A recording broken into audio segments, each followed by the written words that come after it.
Hello, everyone, dear listeners. I want to welcome you once again to this platform, a class, a learning. In our previous class, we have looked at the negativities in the mind of a human being. Why in our class today, we look at components of the mind. Don't forget what I told you about the location of the mind, about negativities in the mind, and also the problems that are attributed with the mind. The components of the mind are 1. Free will, 2. Memory, 3. Intellect, 4. Emotion, 5. Imagination. But we'll be taking them one after the other. The first one is free will. Free will is the ability to choose between different possible outcomes or actions. Free will is the closely linked outcome to the concept of moral, responsibility, praise, guilt, even sin. When you look at free will, every human being, we have the capacity of free will within us. We have the will to do what we like. We have the free will to act on anything we like. I do tell people that if not because of our belief in eternity, or that God punishes and He also rewards, nobody will want to run away from fornication. Nobody will want to run away from drinking alcohol. In fact, nobody will want to run away from backbiting, stealing, killing, because they are at our disposal at any point in time. Why? Because we have the free will to do them. Example of free will is somebody who is being locked in a room without anybody seeing the person. The person can act anyhow. He can naked himself and perform whatever he or she likes. That is why sometimes you see some people posting their body in a natural form online. Why? Because they have the free will. I will want you to know there is a group in Germany, Switzerland, and some other parts of the world. They are called naturalists. Naturalists are a group of people that they believe that government does not have any say upon their lives. In fact, they believe that they can walk naked without having clothes on their body. That is free will. And they sued their government to court because of that. In fact, the funniest thing, they won. And government now allowed them to go to any functions the way they like because of they believe in free will. The concept of free will has its own nemesis. The problems attributed with free will is that you will want to do whatever you like without thinking of the consequences. Because free will is a concept that is running in our blood. Many of us, if not because of other person that is looking at us, we can do and undo. We can act as or like an animal because we believe we have the free will. And another concept under free will is freedom. And that's why in some part of the world they believe in freedom of speech. So free will is a concept that we have in our mind. To some extent, if a grown-up girl of 18, 19, 15, 16 is being cautioned by his or her parents, he or she feels, am I not up to the habit of having my own freedom? Why would mommy be telling me sit down all the time? Because you think you have the freedom. Because free will is running in your blood. And if you are not careful, the concept of free will can lead you to sin. And sin leads you to perdition, destruction. Sometimes, if you go to some places, you see people smoking in the public. They believe that they have the freedom. It is the free will. Free will. So, the concept of free will has many branches and many forms. And one of the branches of free will is called Epi Phenomenalism. Epi Phenomenalism is a concept used under free will that talks about the theory of consciousness. Meaning, it is telling you that, if you don't have conscience, if you are not conscious about what you are doing, that is when you act anyhow. That is when you talk anyhow. That is when you harm or affect other person anyhow, because you don't have conscience. So, being a conscious person, that is the only remedy to free will. When we were being created by God, He gave us that freedom, free will. But the only thing that is taking us back to God is because we believe that God will punish anybody that acts indecently. So that's to tell you that free will is there for everybody. It is a component of the mind. Then the second one is what we call memory. Memory involves encoding, storing, retaining, recalling information, even recalling past experiences. Normally, every human being has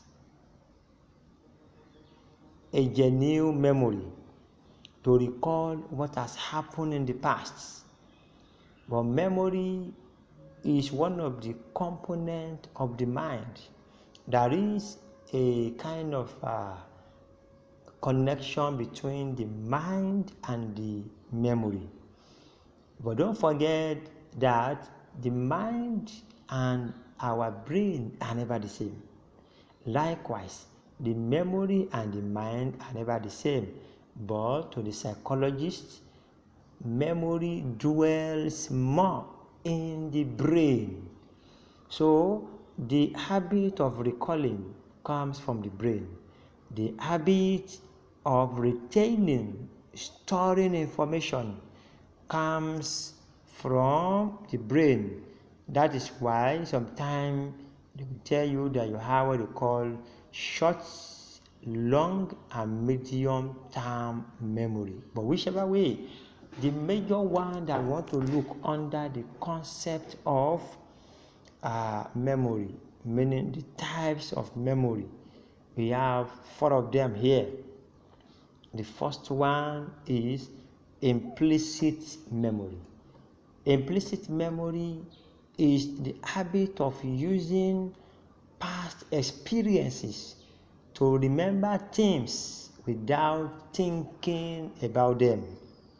Using past experiences to remember things without thinking about them.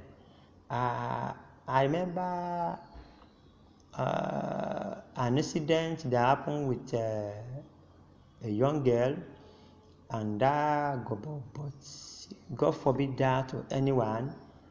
The girl, whenever we do talk, she was being raped by some set of boys, and while being raped, after the raping, whenever she's passing by, maybe in front of boys or group of boys, that scene will reoccur to her brain, and either she starts shivering or shouting or just look for how she can escape from such environment. That is implicit memory. She never thought of what has happened to her, but because of the scene, she was being raped by a group of boys. So if she's passing and she come across a group of boys or some people, standing by one corner, that scene or what has happened to her before will now come back to her memory. That is what we call implicit memory, using past experiences to remember things without thinking about them. Then the second one is called procedural memory. The procedural memory is from the word procedure. This is the memory that teaches human how to do things. The procedural memory teaches human on how to do things, even sometimes how to know things. How do we represent this? When you play piano, when you play something and you don't have the knowledge before, example, a small child or a newborn baby, you ask yourself, who has taught that child how to suck breast? Nobody. But when the breast is being placed in the mouth of that child, then you see the child sucking that breast. Why? That is called procedural memory, meaning the child has that memory naturally without anybody teaching the child on how to do that. So the procedural memory is the memory that teaches human being how to do things without being taught. If you place or carry a ball and you throw it to a small boy, you see the boy playing the ball. Why? Who has taught him how to play the ball? Nobody. So naturally, such knowledge is there for every human being. Then the third one is what you call semantic memory. Semantic memory is a natural knowledge that I've seen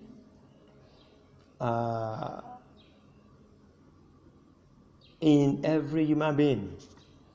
Meaning, when you say a semantic memory, you are referring to natural knowledge that you have within you. When you look up to the sky, you can easily know the color of the sky. That is what is called semantic memory. Sometimes when you touch the wall being cemented, then you know that, this is hard. Without you being told, you know that, this thing is hard. When you touch a pillow, you know that, this is soft. Without you being told, you know that this is soft. So whenever you touch the wall, compare it to a pillow, you know that naturally the wall is hard, the pillow is soft. That is called semantic memory. So whenever you now touch the wall, you feel hardness. Touching the pillow, you feel softness. Without you being told. That is semantic memory. Then the last one is called episodic memory. Episodic memory. That is the memory that has to do with recollection of events that has happened in the past. Recollection of events that has happened in the past. And under this, it talks about how you can recall something that has happened in the past. The event has been done, something has been done, but you want to recollect that thing. Example is when you are or somebody is teaching you the word verb in English. Verb, you call it action word. And if somebody is now teaching you the verb is an action word or a doing word. So when the person is now telling you the person now demonstrates an action before you. Whenever you want to recall the word verb, there's no need of you recalling the sentence about verb. All you will recall is what the person demonstrated while explaining the word verb to you. So these are the types of memory apart from either short, medium, or long-term memory. But when it comes to the aspect of the mind, you have the types of memory in this form. So what are the functions of memory? Number one, memory is the faculty of the brain which data or information is encoded, stored, and retrieved whenever it is needed.